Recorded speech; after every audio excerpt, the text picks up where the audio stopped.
But you have two situations, like you just said, on the cage, 50-50, right?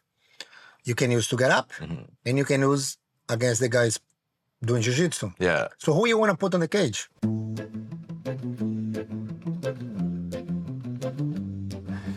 You guys, welcome to the latest episode of the Grappling Monthly Podcast. I'm very excited to be in the home of a legend in Canada and in Jiu-Jitsu, Professor Fabio Holanda. Osa. Thank you. Legend in my house. Legend in this house for sure. Yeah, for those of you who know, we're going to get into it, but those of you who know a little bit about the history of Jiu-Jitsu in Canada, a lot of it has to do with this man right here. So very excited to get to know you a little bit. I'm actually surprised that this is the first time that we meet. That's on me. I should have come visit. I'm always been before. Here. Yeah, exactly. It's 100% on me.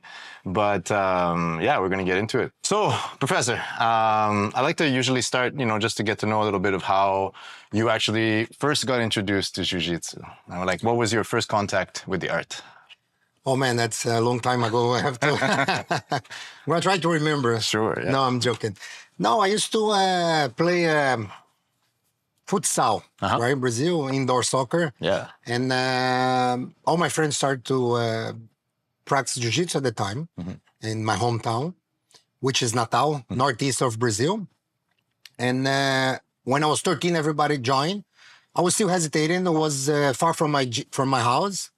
So 2 years later, my friend was already the blue belt. Then I joined in 1994. Okay. So nice. I was always hit-headed on the soccer field. So yeah, that was a good compliment. Yeah. Nice. Futsal, that's something very specific to Brazil, right? Like now it's all around the world now. Yes. Yeah. Became big now, but back then it was Brazil only. Yeah, lots of dribbling. Lots of dribbling, like all the big stars like Ronaldinho. Yeah. They always start in futsal. Because in Brazil, it's a third world country, so it's easier to have a basketball court than to have a big soccer field. For sure, yeah. So every high school used to have those small basketball courts, so it was easy to do futsal. Yeah, I had the privilege of playing a game, but I felt so much pressure, just to score, but I think they were nice to me because they're like, he's not from Brazil. He's a gringo. I scored a goal. They set me up perfectly. I scored a goal. But so what was it about jiu-jitsu that you said, I want to keep doing this? You said you were hot-headed maybe a little bit. Yes, I was. Yes, we used to like to have fun sometimes, and all my friends joined, and I followed the crowd. I followed my friends, and I got in love on the first day. My friends, my two good friends who brought me there, they were already blue belts, and the gym moved close to my house as well. Perfect. So it was a walk distance. Yeah. So on the first day, before even the class started, one of my friends put me in a triangle hold, and he started to make fun of me. I didn't know what was it. And then I said, why are you laughing? I can punch you from here, And then he took me out cold. Okay. That before the class starts. So I wake up and I'm like, holy Jesus, what is this? So I got in love and I'm here since never stopped. Nice. 1994. 30-some. Yeah, absolutely. 32. Nice. 32 years later, I'm still here. And you've been teaching and training for a long time. I want to talk about you coming to Canada, but before that, you're part of a very specific lineage, right? Very closely tied, or directly, in fact, right, to Master Carlson Gracie. Yes, sir. Was that right from the jump? Was that from that school that you joined originally? The school I joined in my hometown, they were already linked to Carlson. Okay. The coach was already training under Carlson most of the time when they go to Rio and coming back. So we always had that link. Since I'm a blue belt, we used to go to Rio like twice a year. Nice. For the Brazilian Nationals and the World Championship. Yeah. I was there for the first one in 1996. Yeah. So always at Carlson training, and that's it until I was a brown belt. In 2000, that when BTT, they had they left Carlson Gracie to become BTT. I stayed another year, and 2001 I joined all my friends who stayed at Carlson. They left in 2001, so I left with them, and then I've been here since with BTT since 2001. Yeah, Brazilian Top Team. Yes, sir. And then you're also the founder of Brazilian Top Team Canada. Yes, right? Brazilian Top Team Canada, and actually was the first BTT affiliated. Really? Yes. Nice. Even in Brazil and here, we were like the first ones. 2004. Yeah. Came here, and then that's it. Yeah, you can recognize your team almost everywhere with the colors on with the gi. colors. Yeah, Yeah. That's it's good. That's good publicity. Yeah, of course. There's BTT in the U.S. as well, and in many places now, right? Yes, U.S. They're big in Texas, in Florida, and Massachusetts. They're all over too, and California. Those are the top 4 BTT affiliated in U.S. Yes. Nice. So we were talking actually before we started recording about Professor Drysdale's book, right? One of his most recent books, and talking about the lineage, right? And Carlson Gracie, and how he didn't maybe get the recognition that was deserved at the time, but is becoming more and more well known. That his contribution, right? To 100%, yes. It made I watched his podcast. I saw many times his interviews, and he was just now and last week he made at Carlson Gracie School. He was there at Carlson Gracie School. Nice. And they did a podcast there.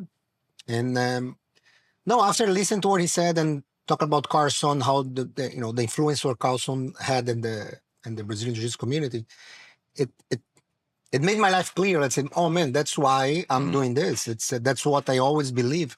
I started doing Jiu-Jitsu for defend myself, and MMA was always my goal. So that's what he was talking about. What was Carlson Gracie believes? It was like MMA was the main thing. Yeah. So, like the way we train Jiu-Jitsu here, it's for MMA, for no gi, and for gi, but the same style. Nice. So you can win gi tournaments with the same style that you can win no gi tournaments and win MMA fights. So nice. Which is a pure Carlson Gracie. Ideology, you know what I mean? Yeah, absolutely.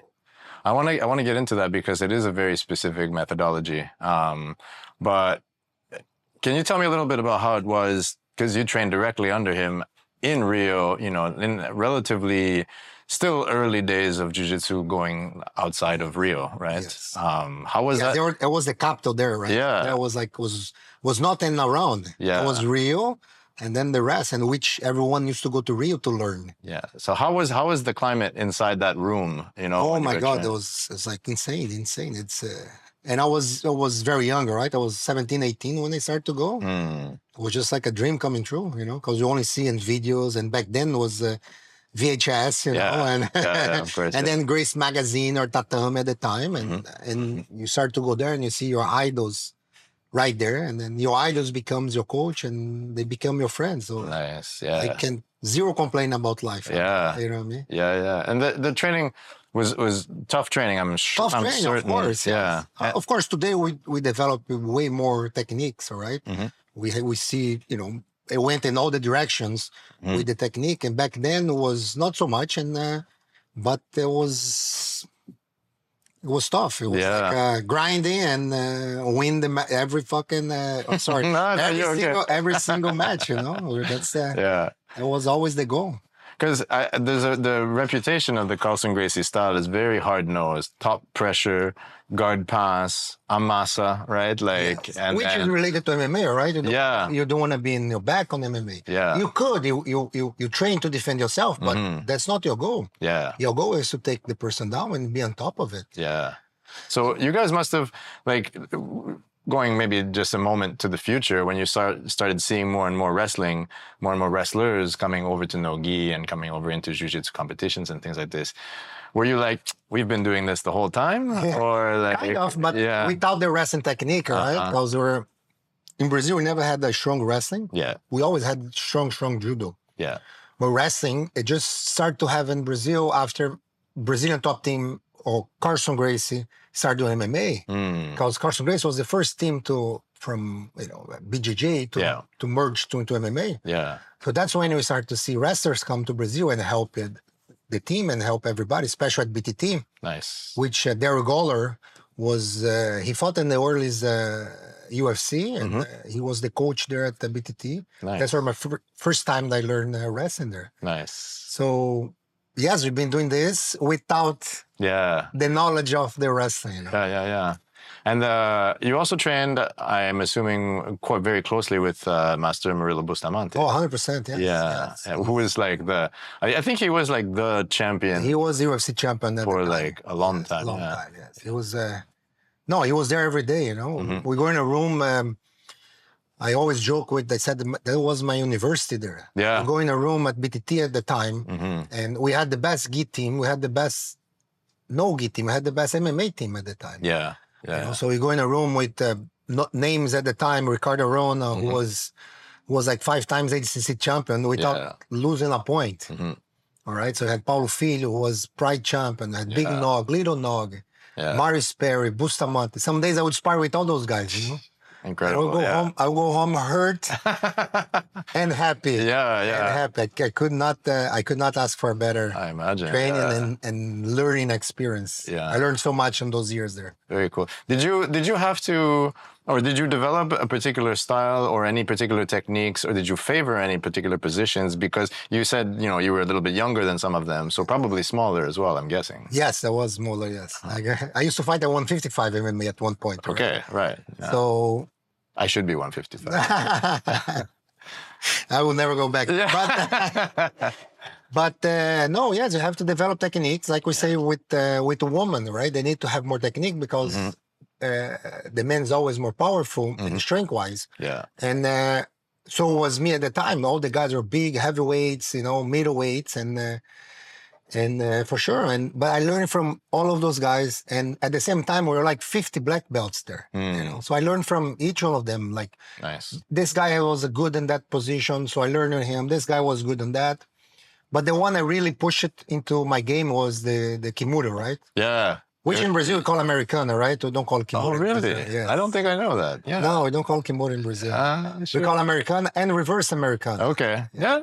That makes sense. Don't forget Kimura was the enemy of immigrants. It's true. Yeah. All right. So nobody would call Kimura. Interesting. Yeah. I didn't know that actually. Yeah. So we call Americana and reverse Americana. Interesting. So when I came here at first, we actually had a rivalry in my hometown, and the gym was Kimura, the other gym. Really? So when they started saying, Fabio is the king of Kimura, and then people got mad in my hometown. Yeah. So that's interesting because I know that you have like you put out some DVDs a long time ago, and in fact, my first professor Daniel Guimet, his game is very centered on Kimura, and he attributes a lot of it to you. Yeah. Was that because it was something that made sense to you, or was it? It was a funny story. I already liked it, all right? Yeah. And Kimura is a technique that you can do gi and no gi. Yeah. All right? Yeah. So it was already a strong technique that you do gi, no gi, MMA, it's the same technique, change nothing. Yeah. But it was 1 year, because I'm from Natal, far from Rio. I used to go to compete as a blue belt at the Worlds, for example. And then I would spend the whole weekend watching all the purple belts, all the brown belts, all the black belts competing. Yeah. So I don't remember exactly the year, I was a purple belt. And was a division, was the hardest division at black belt at the time was lightweight. Yeah. So it was Leo Vieira, Shaolin, who I became super good friend with Shaolin, and Marcio Feitosa. Nice. So those three, they were always 1 year, one win, the other year, the other win, the other year. And it's funny, I don't think he knows that, but there was 1 year that Marcio Feitosa, when I was purple, he won the tournament, and he did many Kimuras going to the finals. Okay. And at that time, Kimura was kind of like a old technique. Really? You know what I mean? So it was like, nobody's using anymore because it's old. Yeah. Interesting. But then I was a purple belt, and I was watching the whole tournament, and I see him submit like a many Kimuras. I'm like, man, that's it. And he was a champion that year. Yeah. All right. So I'm like, that's what I'm going for. So then I started to just doing it, and people were counter the gym, and then I would practicing more to counter the counter. Nice. And until today, I'm still developing, and then I started as a purple belt doing all those. Very cool. Yeah, we still see it at the highest levels all the time. All the time, and it doesn't die. Yeah. You know what I mean? So okay, so then there's a bit of a debate, and I think I know which side of the coin you're going to fall on, but I'm going to ask anyways. Some people say that Kimura is a big guy's technique, like a strongman technique. Do you agree? No, I don't. No. Yeah. No, I don't agree. It's anyone can do it. Yeah. You know what I mean? Of course, you have smaller guys, more flexible, but It's mean nothing. Yeah. Mean nothing. You know, Brianna was competing here, and then she was second at HCC, and she got many Kimuras. Nice. You know Yeah. what I mean? As a woman, so Yeah. it cannot be a big man technique. Yeah. Anyone can do it. Nice. You just need to have the right time, right technique, and go for it. Yeah.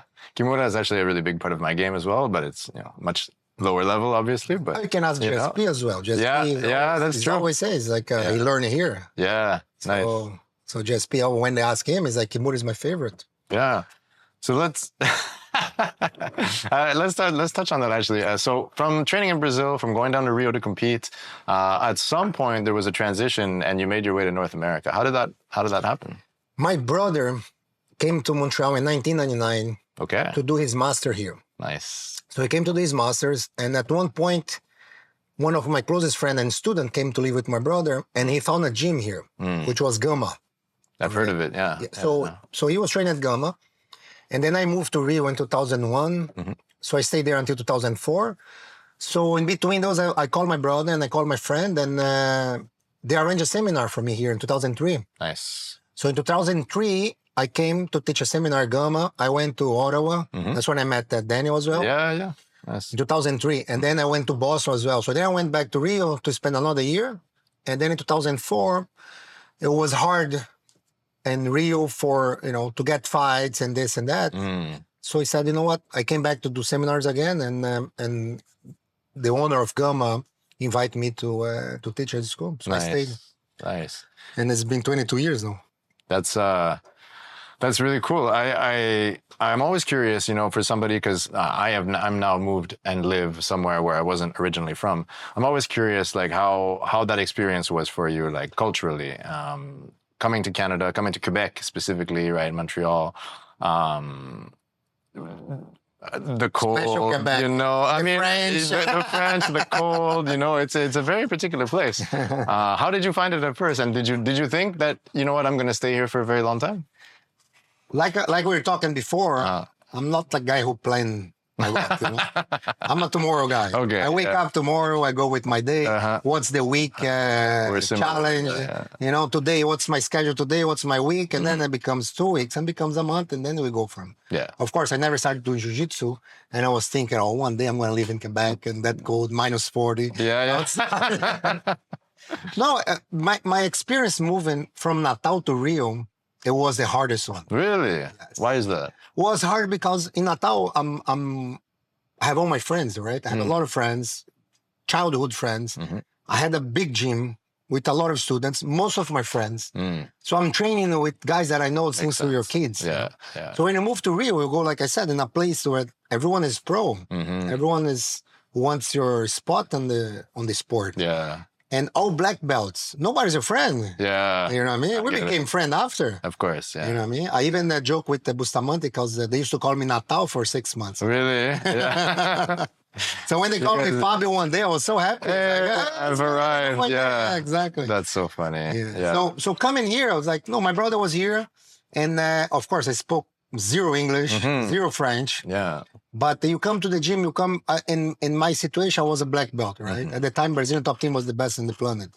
So I have something to bring. Yeah. So all these students, we have some students who spoke Spanish and a bit of Portuguese, and they used to help me. Nice. With the body part first, hand, arm, gi. Yeah. So in 3 months, they all helping me because they want to learn from me. So they help me to help them. Yeah.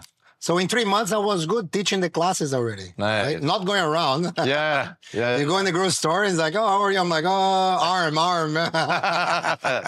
Nice. But no, I was always welcome. The gym was always been busy since they start. Nice. And GSP was at the first, Pat Cote, you know what I mean? So I'm always, we were just talking to the guys last week. First UFC that I went with GSP was in 2004. I went on his corner. Okay. So it's been 22 years. I'm still around here, with Charles Jourdain, right? That's our Canadian champion there, right there. So can't complain. Nice. It was good. My French is still bad. Okay, at least you have one of the two, which is nobody's good, perfect, right? Yeah, exactly. It's funny because French is actually closer to Portuguese than English, but English is easier. I think. Yeah. So when I arrived, the owner of the gym said, I want to learn English first because we're in downtown Montreal. Yeah. All right. And it's more international. And I thank him for that. For sure. Absolutely. And after I learned French, I understand French. I can get around, but I don't practice. Yeah. If you give me an option, I will speak in English. If you give me an option, I'll speak in Portuguese first. English, French will be the third one. Nice, yeah. That was my experience with my teacher in capoeira before, because capoeira has so much cultural elements, right? And the music and the singing. Different than jiu-jitsu, A little bit, yeah. No, because the capoeira, everyone that I know from here who does capoeira, they speak Portuguese. Yeah. So I was interested. It's a very nice thing. It is, yeah. I think more and more people are going to Brazil to train at least once in their life, for jiu-jitsu.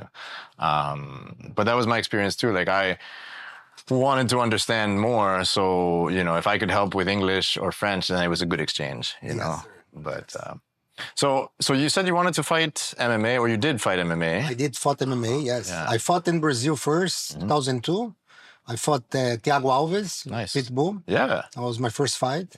I lost decision, and then I moved here after. So I moved here in 2004. I didn't have fight between, and then I had some tough fights and ups and downs, and that was a good run. I had 12 fights at the end, and I had 6 wins and 6 losses. Nice. Everyone was a great experience. Yeah, I bet. Yeah.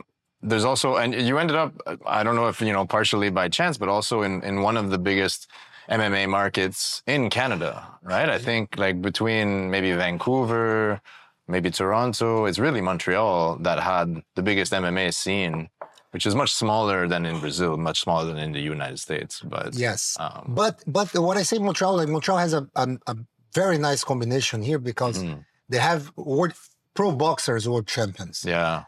They have wrestlers, like we have the Montreal Wrestling Club, and it's a Russian, the coach, and every year we have someone in the Olympics. We had world champions in wrestling, silver medalists at the Olympics. Nice. Judo here is one of the top in Canada. Actually, they all come here to train. Yeah. So we were missing BJJ. So when I came, it's a perfect combination. Nice. I have 2 kids. If they want to keep going, that's the perfect place. You can learn boxing. You can learn wrestling, jiu-jitsu. You sat from here. Very cool. Yeah. So when you got here and you started teaching, had you already been teaching before? Was that a natural transition for you? I've been teaching since I'm a blue belt. Oh, okay. Because my hometown wasn't big at the time, right? Yeah. So what happened? My coach, when he opened the gym, he was a blue belt. He opened the gym when I moved there. Was him, his brother, and my friend that I told you. There were 3 blue belts. Nice. So my coach got his purple belt right after. Nice. So when I got my blue, he got his purple. So when he got his purple, we got my blue, I always started to teach at his school. So I had a class at his school. So nice. Since I'm like 17 years old, I was wow, yeah. So I was teaching a class. I was to do his classes and I teach mine. Nice. So when he got his brown, I got my purple, and then we went like this. Very cool. So I've been teaching since 1996. Wow. Yeah, okay. So it was a natural fit. Teach for me was like yes. Sometimes, for example, we had when GSP was here, Pat Cote, David Lazo, was a bunch of guys here fighting at the time. We had like 15 pro fighters. When I used to fight, like happened twice.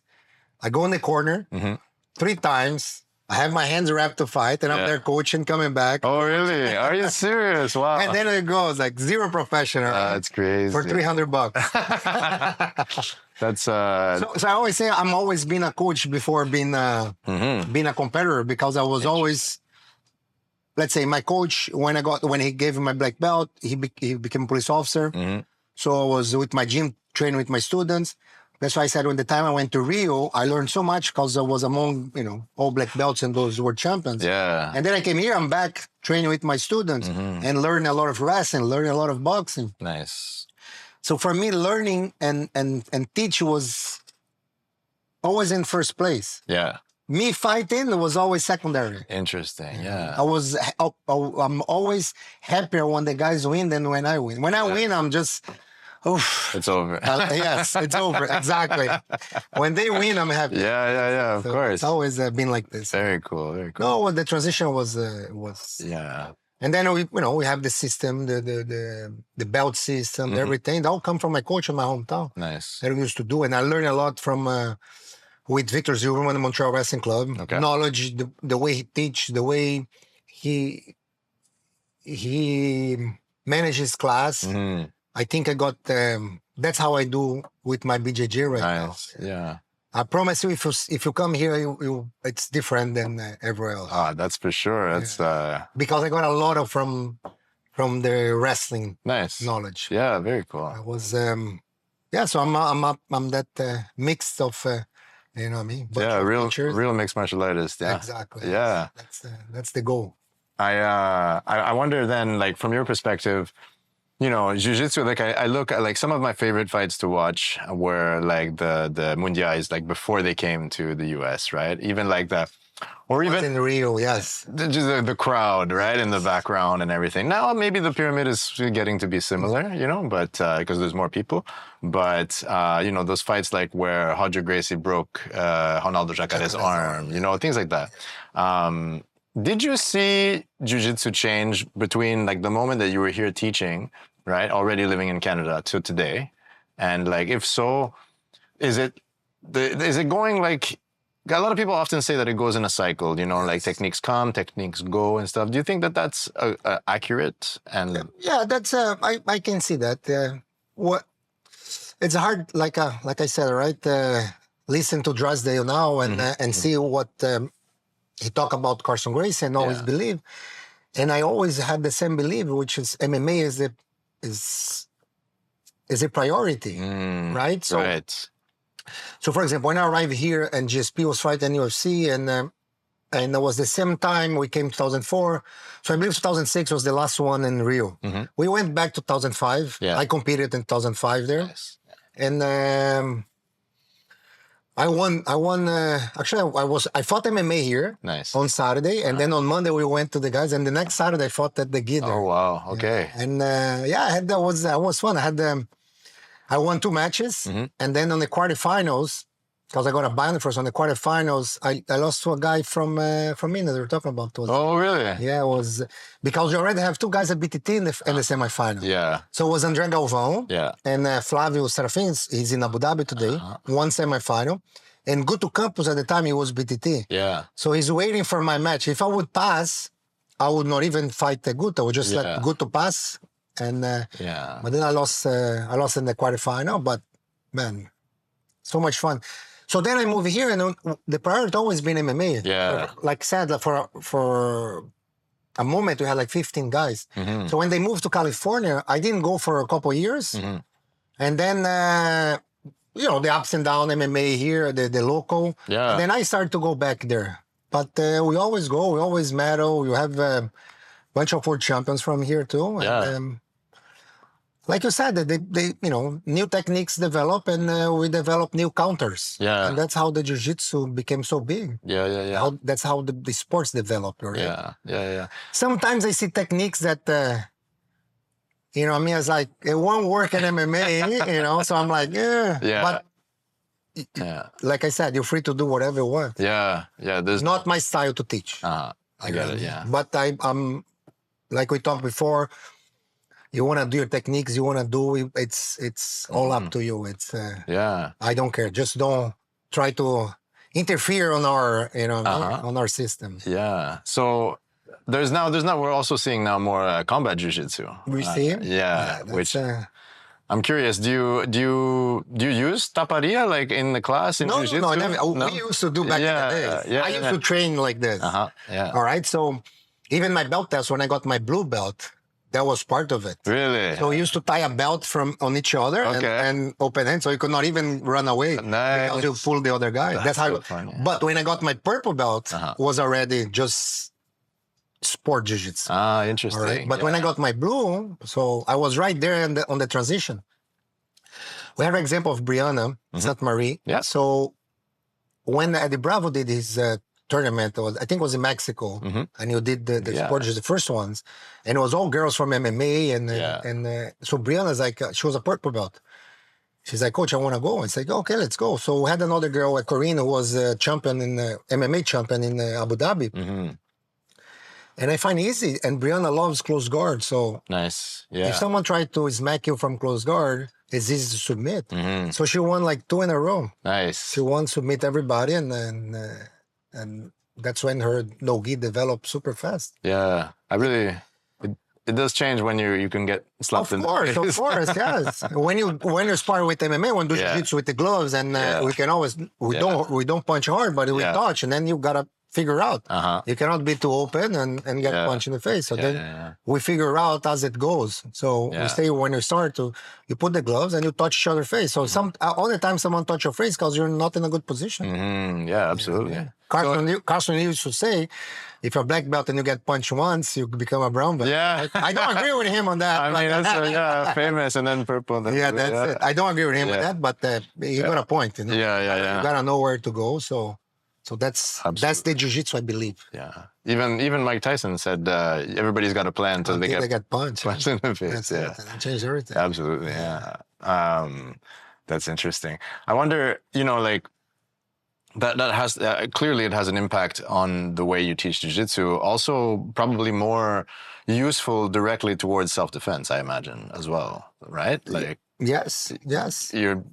Because sometimes I see sport jiu-jitsu techniques, and I love sport jiu-jitsu. I love the fact that I can train really, really hard. Nobody's punching me in the face. 100%. Because I'm not getting any prettier. So, but sometimes I'm in a position and I think to myself, this would be a bad idea, but then if you're putting emphasis on top position, defending yourself and passing and all of these stabilize, it's that's one of my friends asked me, he said, Coach, if you had an advice to give about jiu-jitsu in general, what you would say? I would say, you're on the bottom, close the guard. You're on the top, go to half guard. Nice. That's it. So this is always the goal here. You're on the bottom, you close guard, you defend yourself. You go on top, you get in half guard. Yeah. You get in half guard, you kill any flexibility. Your chances to submit is way bigger than his chance to submit. So the goal is always top half, bottom, close guard. Nice. Fundamentals. Yeah. You know what I mean? Yeah. Simple as that. Yeah. Like Brianna St. Marie, she was... at one point at the trials, I could hear coaches yelling to their students, like, don't let her close the guard. Yeah. You know what I mean? That was like, I was like, oh my God. Yeah, that's good, yeah. Because when she would close, she would finish. Yeah. You know what absolutely. I mean? And then they started to call her old school. I said, I didn't know submission, Yeah. Old school. Yeah. Submitting everybody. Yeah. Close guard armbar, Kimura, guillotines. And that's what it's all about. That's interesting because it's also a very big part of Mika Galvan's game. Oh, 100%. And he's new school too, you know what I mean? You know what I mean? Yeah. It's the safest place to be on the bottom. Yeah. I even joke, I say that the close guard, it's a reverse full mount. It is reverse full mount, yeah. Because if you're in I had to think about that first. Because if someone's mounting you, your only option is to escape. Yes. See, if someone's close the guard on you, your only option is to escape. Yeah, you're right. And the guy's doing guard, he has 1,000 submission. The guy's mount, 1,000 submissions. Yeah. You know what I mean? And you can't really submit somebody from inside their guard either. Yeah, you could, but it's one in a million. Yeah. So that's why that's always the goal. And I always remember everybody, you know how I used to call close guard when I started jiu-jitsu? Guard. Right, of course, yeah. So then, and it's like, put him in the guard. Yeah. And the guy opens and then start to develop all the others. The Rahiva, the Spider. Half guard was the last guard. Yeah. Half guard was desperation because the guy's already going 100 kilos. You trap one leg and you hold it for your life until they develop with the techniques and sweeps and submissions and everything. Yeah, absolutely. But it's no place safer than close guard. Nice. Yeah. You know what I mean? So that's my general that's awesome. Yeah. Advice. Yeah. You know what I mean? I mean, coming from a lot of experience, so so in MMA, I think we've seen, like, I remember Master Horian at some point in an interview said, like, that basically, I'm paraphrasing, but basically the UFC went from being vale tudo, like proving which art is the best in this scenario, to becoming a sport with rounds, shorter rounds, gloves, rules, things that, in his view, made it more difficult for jiu-jitsu to, like... Yeah, but you can't call, like, you know what I mean? If I go do MMA, if I don't know boxing, Muay Thai, or wrestling, you know what I mean? I'm not going there like it was at that time. Yeah. each one with your own sport. Yeah. You know what I mean? Yeah, It's like, oh, wrestling is better. Yeah, wrestling's doing jiu-jitsu. Mm-hmm. You know what I mean? Yeah. I think that's the best combination. If you know how to take down and go in a half guard, for example, and you can strike and you can submit from there. Yeah. You know what I mean? That's it's. I agree with him. It's a sport, Yeah. but you cannot say now, oh, now it's better for a wrestler. No, because they're doing everything. They're doing boxing. They're doing. Today is mixed martial arts. Everyone is mixing all the martial arts. So if you could, that's a very good point. If you could build, well, I mean, you do build fighters regularly, but let's imagine they're building this fictitious character from zero. What's the base that you recommend? Jiu-jitsu. Jiu-jitsu, yeah. Yeah. Because even if you go wrestling, wrestling it's. Look, if that's on the base, I'll say jiu-jitsu. But the wrestling they can dictate where they want to go. If they want to stay striking, they can stray. If you want to go on the ground, but you cannot go on the ground and not knowing jiu-jitsu, you're going to get submit. Absolutely, yeah. You know what I mean? So is that because jiu-jitsu takes longer to learn, maybe, than like boxing? It's more complicated, yes, of course. Yeah. Dana White said that's on the first Ultimate Fighter, when the guy said, "I want to sit there jiu-jitsu because the striking it's easier to learn." Yeah, that's true. Strikers is right. So if you think about it, one of the best strikers ever exists in UFC was Jose Aldo. And he only started doing striking after he got his black belt. When he went to do MMA. So he had zero striking. And then he started doing MMA, then he started to learn. That's hard to believe because his soccer kicks were so good. Amazing, yeah. But he played soccer too. So. Yeah. But like I said, he even with the gi, he beat Cobrinha before. Yeah. Brown belt, I think. Yeah, the brown belt. So he was a pure Brazilian Jiu-Jitsu. Yeah. And he was able to learn. Amazing. You know what I mean? So so that's, I think they're all important, right? If you don't know strike and you're going to struggle a lot, you know what I mean? I had that problem with not being comfortable with striking. Okay. And then always aiming for takedown, and then your cardio goes to hell. Yeah. You know what I mean? Because you're struggling to take down, you get taken down, the guy stands up, and you're like, oh my God, let's go again. Yes. You know what I mean? You get punches and kick on the way there. Yeah. So to be complete today, you got to know Muay Thai, you got to know kicks and punches, wrestling, jiu-jitsu. I think those four are the main ones that you can go. Yeah, so if my son listen to me, that's what he's going to do it. Send them 2-3 years to Montreal and forget. Right? Forget about it. 100%. Montreal is an amazing place to learn all of it. Yeah, absolutely. Muay Thai, it's a bit, you know what I mean, not on the highest level, but boxing, wrestling, jiu-jitsu, you're on the top of the top. Yeah. So that's what I said when my son at 16 that he quits, when he finished high school, we can spend the winter in Thailand, you know? Right. So we spend 2 months there, and then we come back. Amazing. Every year, get out from the cold and the snow. Yeah. So win-win. Nice. Yeah. That's amazing. Double gold. Yeah. That's amazing. So, because I remember, like, you know, we saw, I think it was Carlson Gracie who had, didn't have very much success in the UFC. You know, really trying to fight, really forcing the closed guard position. Maybe when it was not the right thing. I can't criticize him because obviously he knows more jiu-jitsu than I ever will. You know, he fought Charles Jourdain here, right? No, I didn't. Yeah, he fought myself. I was there on the corner with him. I was in the corner against him. I should have done my research before. But yeah. So fighting. So then you knew ahead of time, like this guy's gonna go to close guard. Yeah, 100%. That you jump. We had because what I think is the on my coach view, not as an athlete, but what I think that Kron always lacked was in wrestling, because you have an amazing jiu-jitsu, one of the tops of on the planet. Yeah. You know, your father was considered one of the goats. Yeah, for sure. And but you don't have wrestling. You know what I mean? It's funny because Patrick Cote, my student too, and he fought. I remember Ricardo Almeida, Cachorrão. Yeah. He was Renzo was there on his corner and everything, and it was the same thing. And I knew Cachorrão would do exactly the same. Yeah. Because when they can't take you down, they start to jump guard. Yeah. You know what I mean? So we had all that figured out. We knew it that would happen. And Charles beat him up in standing. Yeah. He couldn't take him down, and then he started to jump guard. But Charles was just playing safe on the guard to not get caught. Punch here, there. And the moment he could, he would stand up. Boom. That's it. So if you don't have wrestling, you cannot use your jiu-jitsu. Yeah. It's like like you're talking about pressure, top player, guard pass, but you can't take down. Yeah. You'll never get to that position. You're never going to get to that position. So what I think that Kron lacked the most was wrestling. Yeah. Because at the beginning of his career, he was winning because he was able to take everybody down. Yeah. But at the level gets higher, everyone knows better wrestling, and they know. Yeah, absolutely. They know him. They train. They prepare for him. That's what we did with Charles here. Yeah. You know what I mean? So nice. it was... so that's actually something really interesting. I had no idea that was the exact fight that I was talking about. How much? Because you've been with elite, you've been at the elite fighting level for such a long time, and training elite fighters as well for a very long time. How much of the training at a certain point is strategy for your next fight?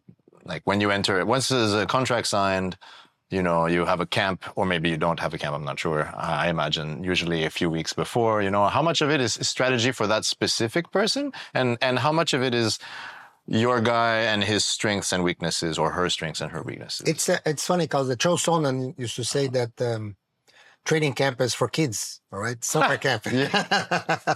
I kind of agree with him. Okay. All right, I kind of agree, because I believe you train all year long and you'll get better.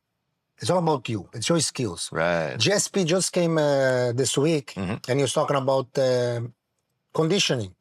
He said the conditions are important. He said that skills is important. Why? Because you skill, like for example, my striking skill was horrible. So I would struggle to take people down because I'm too scared of this. And then he even give an example. Me, for example, I'm older and I'm still beating pro fighters here at the gym. Yeah. Not because of my condition, because of my skills. So going back to your question, what I believe on the fighters, they develop, they get better.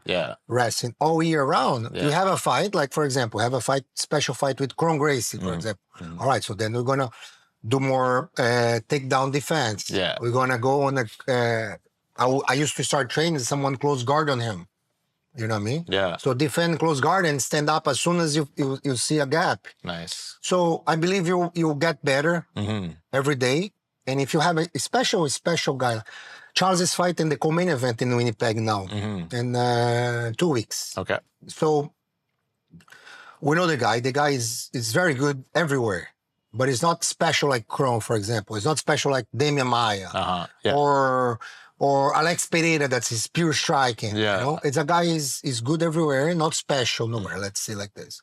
So we focus on him. You know what I mean? I want you'll be there, you strike and hurt the guy and do like he did the last 3 fights that he got guillotined after knock them down. And then it's 4 bonus by then. Now the bonus is 100 G, so. Even better.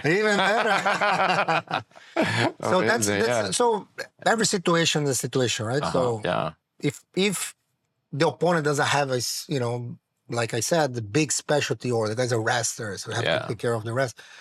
The guy's MMA fighter, like most of everybody today, they're MMA fighter. We have to focus on you.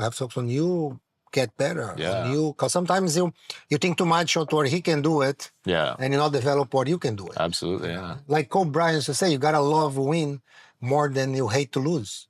That's a very good because point. If you hate to lose, you're always gonna be conservative. You're not gonna try to strike. You're not gonna try because you might lose. You gotta get punched. And talking about MMA, even BJJ and anything, soccer, any sport, basketball, we remember.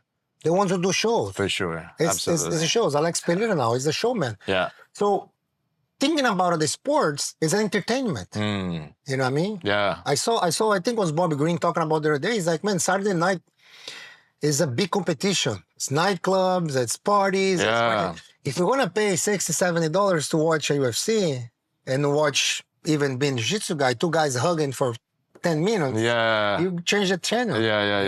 That's true. So it's entertainment. Interesting. You remember the guys in jiu-jitsu, the best guy in jiu-jitsu, wherever, because they've been submitting everybody. You know what I mean? You remember the guys from wrestling? They're special guys. It's guys MMA, knockdowns or submissions. That's true. That's what you remember. You don't remember the guys who wins by point, wins by advantage, wins by ref decision. Absolutely. You know what I mean? It's funny because Pedro Rizzo was on a podcast in Brazil this week, and he said, man, if you don't finish, it's like you won a training. Yeah. Yeah. It's not over. It's true. It's not over. After 3 rounds, Yeah. The guy didn't tap him, he didn't knock him out. So it could keep going for another 3 rounds. It's true. Yeah. You know what I mean? I never thought this way. It's so funny. Yeah. That's a really good point. Yeah. You know what I mean? So I always push the guy to finish. You finish, you go home. Yeah. You're not paid by the hour. Yeah. It's true. If you can go in and finish in 10, 30 seconds, 1 minute, it's perfect. Right? That's who they're going to remember. Yeah. That's interesting because I always think about the fighter in this context, right? And then like, especially if they're winning, but there's like 2 minutes and a half left in the 3rd round or the 5th round, you know? And then the risk and reward, it kind of changes, right? Because let's say you're 3 rounds up, for sure. Maybe you lost 1 and now you're in the championship round. Like, you know, I have nothing but respect for somebody who puts themselves in that position because, you know, you have... Like Max Holloway last time. Like Max Holloway, unbelievable, right? And Charles Oliveira so many times as well, right? But like, that's how we know them. That's true. That's a good point. Yeah. You know what I mean? Yeah, those are the ones that we remember, yeah. You know what I mean? That's the one that's getting paid. Yeah, absolutely. Yeah. Those are the ones not complaining about pay. So is there an aspect, do you encourage your fighters to, like, again, as much now we see it also in jiu-jitsu, do you encourage them to be active on social media or do like any media training or anything like that? Or is that just a distraction? Like? I don't think it's a distraction, but it has to be natural. You know what I mean? Some people have, some people don't have it. Yeah. You know what I mean? Like McGregor had. McGregor was amazing. Yeah. You know what I mean? He was the GOAT. People are getting paid today because of McGregor. Yeah. But a lot of them try to do like McGregor, and it's forced. Yeah. You know what I mean? Yeah, it's really forced. Some so guys just have charisma. You know what I mean? Yeah. It's the charisma and the fast thinking. You're so fast, so smart. You know, whatever the guy would say, he would answer right away. Yeah. It's quick. So it's natural. When you try to think and force, so I'm like I said, you're free to do whatever. You know what I mean? Yeah. Charles today made a video because he got a boxing pad. Okay. You know, and he's like, "Oh, look at my boxing pad new, you know, to train." And then he jumps around and he's naked. You know, I didn't see that. Check it out.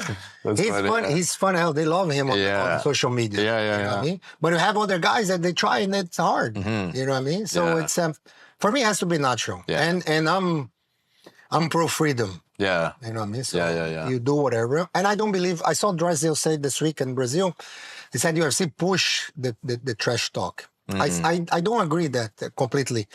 Because if you finish, Pereira doesn't do no trash talk. That's Pereira true. doesn't even He talk. barely talks.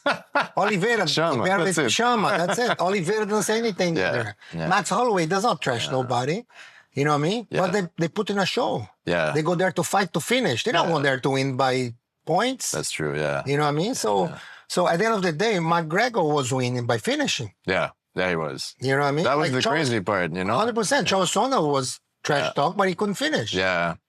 You know what I mean? So I believe it's like I said, I believe it's entertainment. Yeah. Like any sport in this planet. Soccer.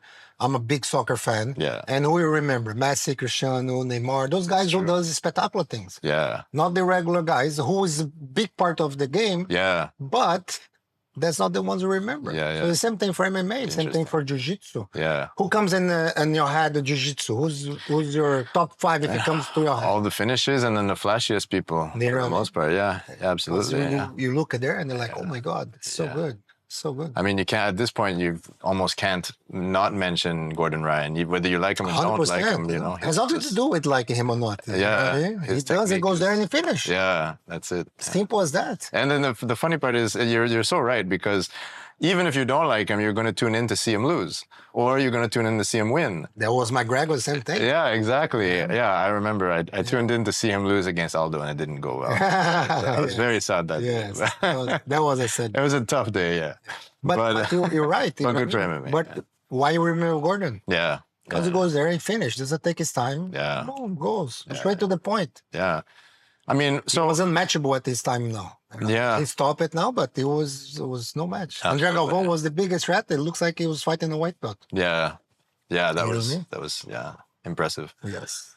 I always say it's too bad he was on the same team as Hodger Gracie. And maybe if Hodger was like a little bit younger, I would have loved to see them, you know, at ADCC. Yeah, but they're always, you know, like generations hard to compare. Yeah. Like they're talking about in Brazil, him and Ricardo Arona. Yeah. Because Arona never, I don't know if you remember Ricardo Arona. I do remember Ricardo. So Arona, he spent he won super fight, absolutes, division, everything without losing a point. Mm-hmm. So they're talking about him and Gordon who would win. Yeah. But it's different. It's different. I still think Arona would win. Nice. Yeah. You know what I mean? It's because it's different sports too, right? Yeah. So ADCC, it's way easier to who knows wrestling. Yeah. So yeah, good absolutely. wrestlers can do so easy on the UFC. Yeah. Because you don't need to pass the guard. That's true. You don't need to nothing. You just need to rest. Time comes up, it's over, you will stand up. And there's a penalty for pulling the guard. So that's it. So it's over. I just need to hold you there. Yeah. And I mean fake pass. So for wrestlers, it's just made for wrestlers. Jiu-jitsu, no, it's completely different. Jiu-jitsu rules was already trying to beat the judo guys in Brazil because you go there, judo guys will throw you and walk away. That's true. How the rules start to develop. Yeah. You know what I mean? Yeah, we see even, it's interesting because in judo, Brazil is very good naturally, right? They have some of the best. They medal almost every single Olympic. Every single Olympics, yeah. And they have a style, right, that's different, a little bit more. I think this is one of the things I really like about judo. It has, the countries still have their own styles, you know? Whereas as jiu-jitsu, like, thankfully it's international, but a little bit less maybe, you know? Like, it would be difficult to say, like, there is a Canadian style without it looking a lot like American and Brazilian, you know? Like, yes, I know what you mean. You know? But, like, Brazilian style judo, very, very slick, very flexible, right? They almost have like a jinga to their movement, right? Because we have the biggest Japanese community outside of Japan. Yeah. All right. Yeah. So that's why the judo was so big because after the World War II, a lot of Japanese moved to Brazil as well. And then by the latest too, we had a lot of influence of jiu-jitsu. Yeah. A lot of those guys are cross-training too. Yeah. Yeah, that's true, yeah. So, no, judo in Brazil has been... so there's always been like a relationship between Japan and Brazil. Like, 100%. They always... they get along really well. It seems like culturally a good fit. Fighters are very tough on both sides, you know. And then Ashida's father's from Japan. Yeah. I remember my first... the first time I ever saw MMA was the UFC 1. It was on VHS, you know. But the next time after that, many years later, was Pride in Japan, right? I think it was Shockwave, if I remember correctly. And I couldn't, but I was like, soccer kicks on the ground? Oh my God, this is crazy. That's crazy. When I started jiu-jitsu, was headbutt allowed in Brazil, right? Yeah. Oh, so I'm like, how am I going to play guard if someone's headbutt? I'm going to hold the arm and he's going to headbutt me. Yeah. But the time I got my black belt, it wasn't allowed anymore. So I said, okay, now I'll do MMA. I think even like a Jungle Fight and a few other promotions are coming up now again from Brazil. Yeah, it'd be interesting. Pereira fought there. A bunch of guys came from UFC. And here used to have TKO, right? Yeah. That's GSP, Pat Cote, Charles Jourdain, and even Cyril Gane. Yeah. Cyril Gane only fought in Montreal 3 times and he went to UFC. Look at that. I didn't know that. Yeah, Cyril Gane was from here. Wow. It was funny because Charles was fighting the main event here and Cyril was on the undercard. Really? Wow. They're good friends. They're close friends. Nice. Yeah, it's a small community, right? Yes. Like, and he was right here, right? Yeah. Fighting here all the time. Yeah, so... Okay, so we're talking about, you know, the entertainment side of things. I think it's really interesting because that's something that jiu-jitsu, in my opinion, struggles with a little bit. 100%. Right? I can't watch jiu-jitsu. Why is that? I don't know. It's because most of them, the win is more important than how to win, you know? So fair enough. That's where I think it becomes boring. Yeah. You know what I mean? So I don't want to see 10 minutes of guys looking for one advantage. Yeah. Yeah, absolutely. You know what I mean? So it's hard to watch. When it's judo or wrestling, we know those persons are going to try to put the other one down. Yeah. So it's easy to know. Yeah. Jiu-jitsu, it's more complicated. You never know who's winning if you don't know jiu-jitsu. Right? That's true, yeah. So, but you're 100% right. Yeah. I think if you're also in the gi, I don't know if you agree, but like, especially in the gi, if you have 2 people at a high level and one person gets a dominant position and they don't want to move, it's going to be very difficult. Very difficult to move, if they don't want it. Yeah.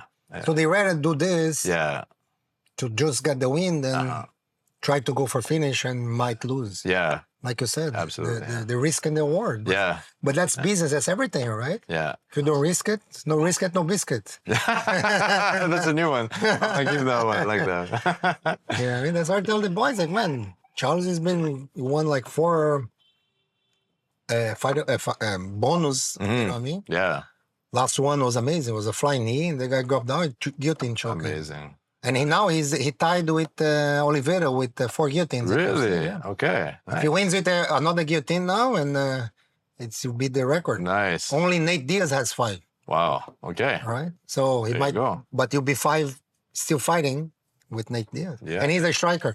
Nice. Charles is a striker. Yeah. But they always got the guillotines. Huh. Interesting. Sure. You know what I mean? So that's like when Pat Cote used to train here too. GSP was different, right? Because GSP was mostly grappler, right? So take down and submission. Yeah. When he was training with me, he finished all his fights. Yeah. Right?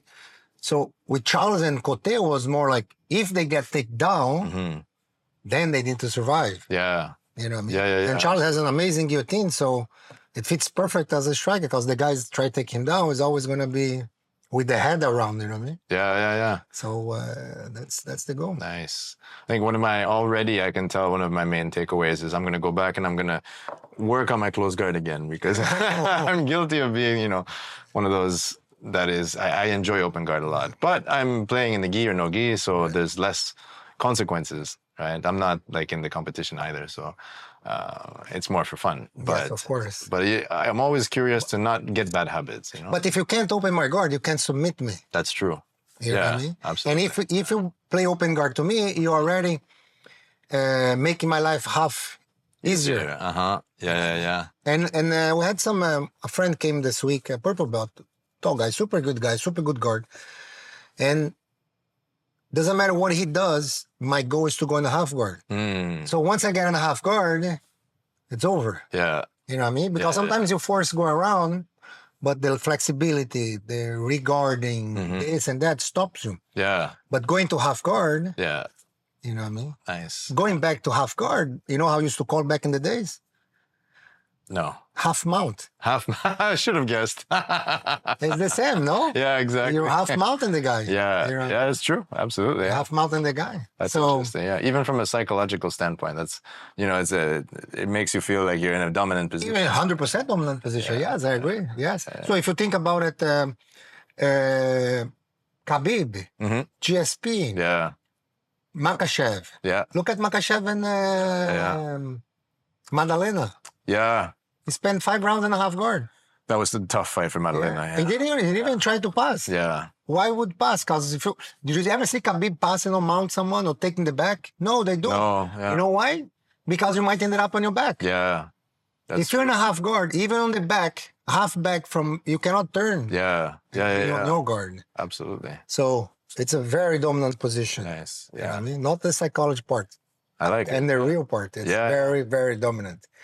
Because sometimes you mount, the guy bumps, give his back, stand up. For sure. He goes away. In half guard, you cannot go either side because your leg is trapped. Yeah. It's difficult to get up from half guard if the other person doesn't want you. Exactly. Yeah. Like Madalena had with Makachev. That's a perfect example. Up against the cage too is another thing. Another, Yeah. I always think about that when now the pit or the alley or whatever you call the karate combat style ring is also, potentially difficult for a jiu-jitsu guard player because of being in that position where maybe your head is,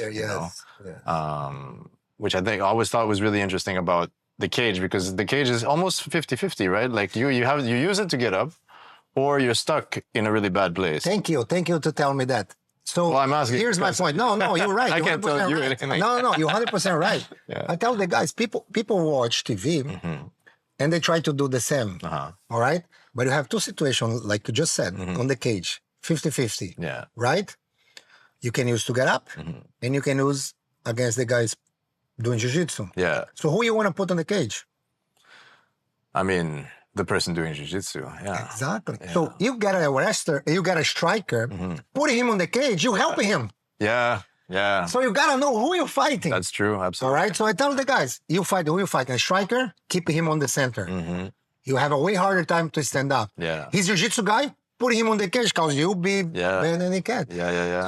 So the cage, like exactly what you said, I agree with you 100%. Nice. It's 50-50. But who you fighting? Yeah. You know what I mean? So then people start taking people down and putting everyone on the cage. But if the guy's a striker, that's what he wants. Yeah, you get up. Yeah, absolutely. Sometimes they take him down. He push himself to the cage and then get up. Nice. Do you know what I mean? Yeah. So you're 100% right. Yeah. You just gotta know. You gotta have the knowledge of who you're fighting. Yeah. And what he wants. Yeah, absolutely. He wants to play jiu-jitsu. Yeah, you put his head on. You'll be hard to play jiu-jitsu with another. But he wants to stand up. Keep him on the middle. Yeah. Am I crazy or did they make the octagon a little bit smaller? It depends. On the Apex, which is the gym there they have, it's smaller. Okay. I think there are 28 and the on the big stadiums there are 32. Oh, really? Okay. So pay-per-view is 32. Yeah. And if it's an Apex event, it's okay, yeah, it's 28, I believe. It's not a big difference, but it's a huge difference. It's a huge, especially if you want to go to the ground or not, right? Yeah, absolutely. You know, if you don't want it, 32, it's perfect for you. You can run around. That's true. Yeah. On the 28, you can cut the corners better and then put you on the cage and get you down. That was always one of my favorite things about hockey, like North American hockey versus international hockey, because in Sweden and Finland they have the rink is enormous, giant space. So they have this finesse game. They pass the puck really far, all these things. And in Canada and the US, it's this hard nosed, because there's nowhere to run. Yeah, same thing. Yeah, the same thing. Nice. And since all this time has passed, right, and MMA continues to grow, do you think jiu-jitsu is always going to have like the same role, like a big part in the 100%? Yeah, 100%. Because if you go to the ground and you don't know jiu-jitsu, you're going to lose like this. Yeah. Right. Yeah. So we had a discussion here last time, and I said that I see UFC here. No gi. And gi, for example. Yeah. And he's like, oh, you're bashing your own sport. I said, no, I'm not bashing. Because without this, you cannot have this. Right. You know what I mean? They are part of everything. Right. But if you go in a free fight, the guy who does MMA will have way more advantage because he knows how to strike. For sure. Yeah. Right? They know gi is going to have better advantage on the gi guy because he doesn't need to grab anything to do what he wants. But without jiu-jitsu, you cannot imagine you being UFC champion without jiu-jitsu. Yeah. You know what I mean? So it's amazing. Like I say here, what I don't like is like MMA classes, kind of. All right. Yeah. Why? What MMA stands for? Mixed martial arts. Mixed martial arts. So if you don't know the martial arts, how are you going to mix? Yeah. Right. So I really truly believe like GSP did always goes to Montreal Wrestling Club, goes to boxing gym, goes to Thailand, goes to jiu-jitsu gym, and then you put together. So is that the coach's responsibility at that point to 100%, to bring it together? Yeah. So you're on the sparring part. That's the part that you got put them together. Yeah. All right. When you put the shin guards, when you put the gloves. Yeah. And then we mix them together. Is one of your nicknames the Mastermind? I think. Yeah, I was gonna say because I get that feeling, right? You get that vision, and then you're helping your fighter based on the context, based on their skill set, where they're from, what they've learned, what they know so far. 100%. Yeah. Not one formula, Yeah, that's amazing. Some places have one formula, and you might have one champion, but it's hard to make everyone the same because nobody's the same. Yeah, absolutely. Not even with the diet, with the conditioning. Everyone is different. Everyone has different body type. Nice. Different IQ to fight. Yeah. It's so like I said, you always get better. It's funny because Charles Jourdain, for example, he likes a guillotine without arm. All right, he does no arm guillotine. Yeah. Which I hate it. Really? I never did it. Really? I only do with the arm. Seriously? But I hate him. The arm one. No, I love the arm one. So he had one arm one. Okay. And the other ones he had was 3 no arm. I'm gonna ask you about the arm in after. Sounds good. So I help him with his guillotine. Yeah. You know what I mean? Even if I don't like it. But he's amazing. If you see his last fight, it's like was an amazing submissions. So I perfect that submission. You know what I mean? Nice. And then you get the training partners how to escape. Yeah. So the more they escape, the better he becomes. Yeah. And like he said, you just need to get your neck once and that's all for sure. You know what I mean? You don't need to do it more than once. But you gotta go with the fighter. What he's good at, his body type, what he's better. It's like there's no one formula. Yeah. So then if somebody's looking or listening to this and they want to become a coach, what is your advice? But they're still like, young enough to be, not, you don't have to be old to be a coach. You're not even old. But, I mean, they're still competing maybe actively, maybe jiu-jitsu, maybe wrestling, maybe whatever, boxing, But they want to coach MMA. What advice would you give? Oh, it's hard. I'm old school, right? I believe in experience. So go fight MMA. You're gonna coach it, yeah. My coach once said, you want to learn the sport, you got to compete it. You want to learn wrestling, go to wrestling competition. You want to learn jiu-jitsu, because not the same. Yeah. You know what I mean? We have kids now, they just arrived too. And they're doing amateur MMA. Yeah. And they went pro. All right? They're two brothers. Yeah. They lost their first the pro. It's not the same. Yeah. It's not the same. So then now they realize, oh my God, that's what I need to work on. Same thing with jiu-jitsu, same thing with wrestling, same thing with MMA. But if you never did MMA, that's my humble opinion. How do you know? Yeah. Yeah, exactly. Someone, I think I don't know who said that the other day. He said, would learn how to drive for a person who never drove? It's true. It's true. Absolutely.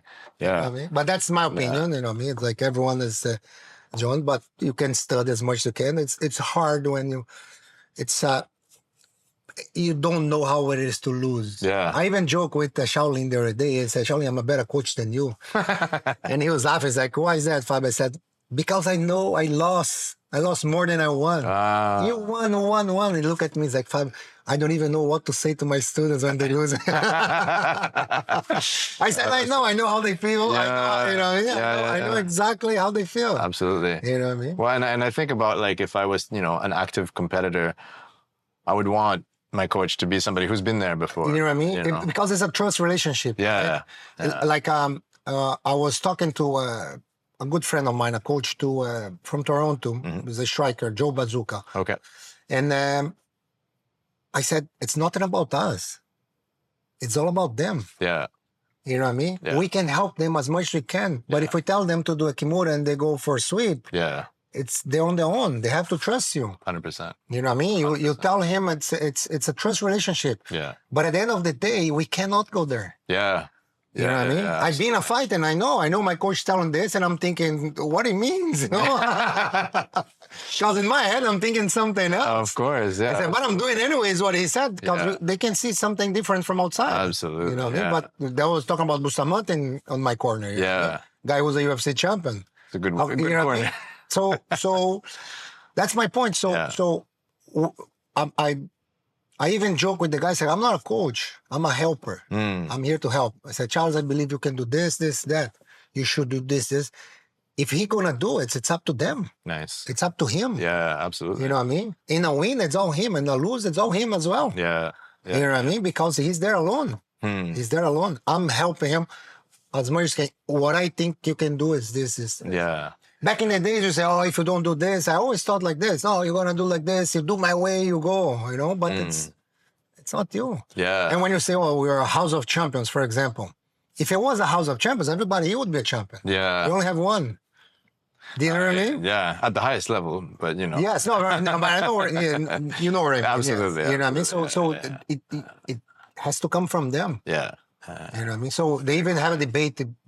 I watched the other day. That's what changed my mind too. They have a debate between Tom Brady and Bill Belichick. They won 6 rings. Yeah.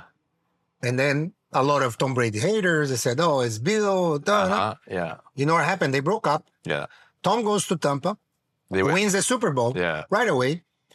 Bill, before Tom comes in, he had a losing record. Yeah. Never went to playoffs before Tom. Yeah. Tom left. He took another 6 years. He never went back to playoffs. Yeah. Losing record again. Yeah. So who was it? Good point. Yeah. Who was it? Bill, amazing coach. For sure. Without in the fighter, when you have a quarterback like that, well, you know what I mean? It was like a Phil Jackson in basketball. He won 11 rings in NBA. Yeah. 6 with Michael Jordan, 5 with Kobe Bryant. That's true. Yeah. You know what I mean? I could have got those 11. Those are the best of the best. Do you know what I mean? So of course, Phil Jack had a big part of it, and Bill as well. Yeah. But without them to deliver, without the trust, without the back and forth, it's So I don't even know what was the question before. No, I love it. This is really insightful because you know, like I'm not. I don't spend nearly as much time coaching, and so you know, I think about myself, and I think, you know, when we're sitting on, maybe I'm taking a round off, and I'm seeing friends of mine grapple, I might help one, usually the one with less experience, right? You know, give them open the guard, move, pass, and whatever it is.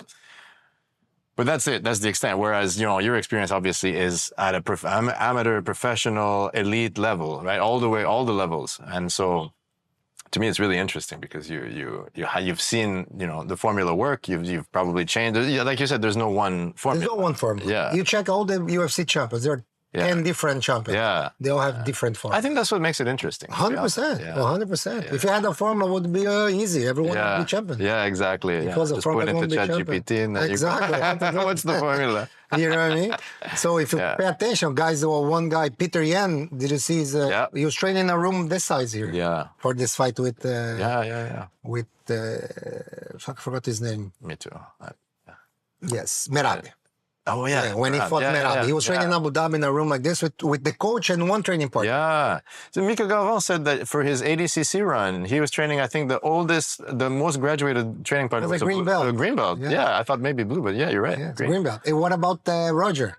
Yeah, he won 6 times the champ training with his white belt student. Yeah. Do you know what I mean? That's crazy. Yeah. So it's no formula, and those guys, of course, they're special. Yeah. But it has to come from them. Very cool. Of course, their coaches are there to help. Yeah. So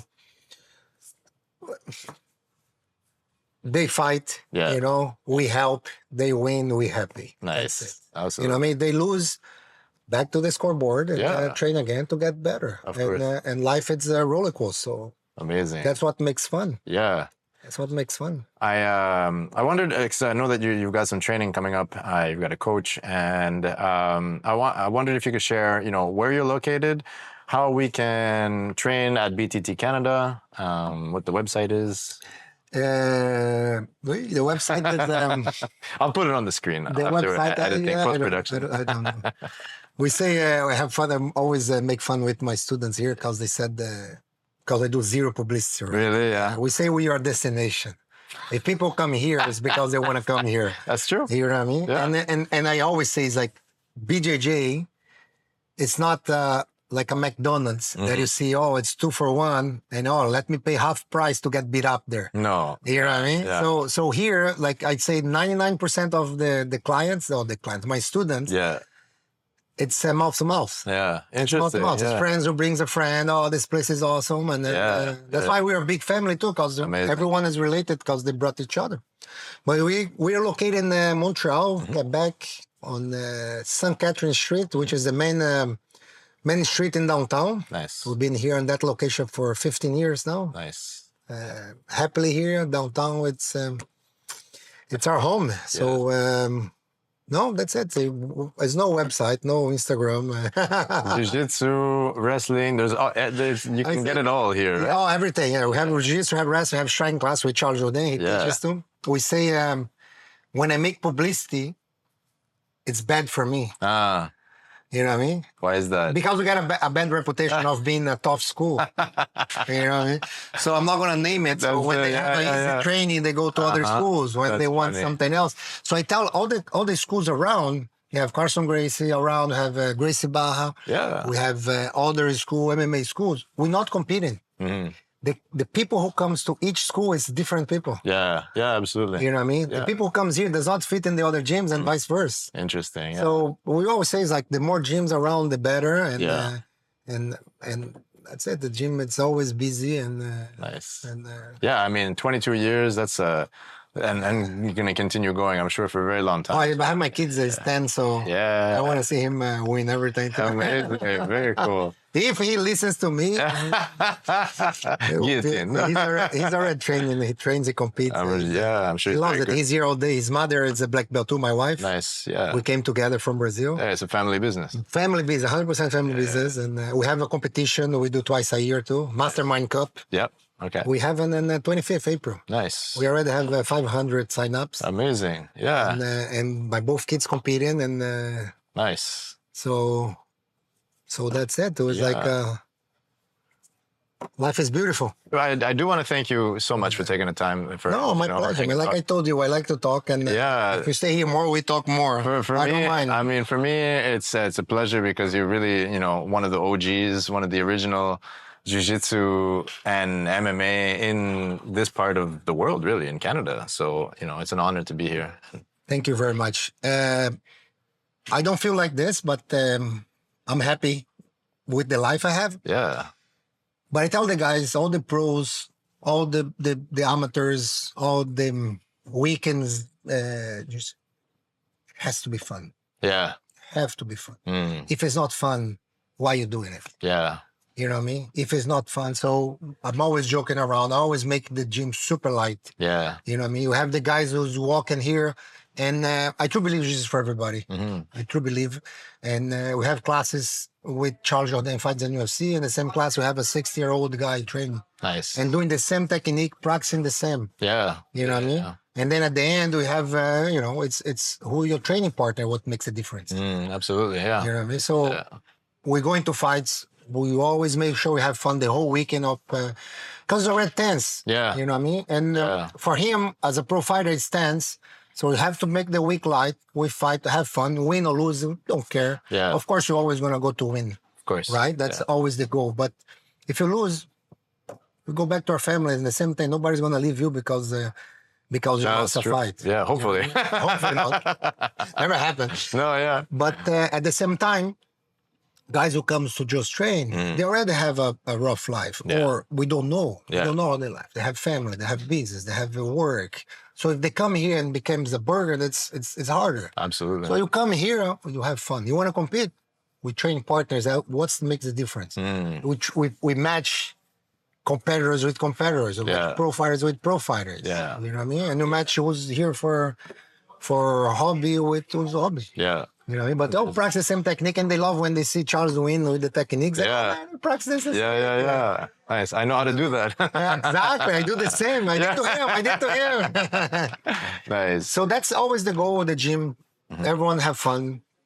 Life is short. We only have one. That's true. Yeah. And let's go. I love it. You know what I mean? I love it. Professor, thank you so much. I really appreciate it. Thank you. You guys come check out. I'm definitely going to come back and get some rolls in with the gang, BTT Canada, Professor Fabio Holanda. And thank you again, man. Oh, it's my pleasure. Yes, anytime you come back, and I like to talk, so absolutely. We could stay here another 2 days. We're going to do a deep dive into Kimura next time. Huh? Oh, sounds good. Sounds good.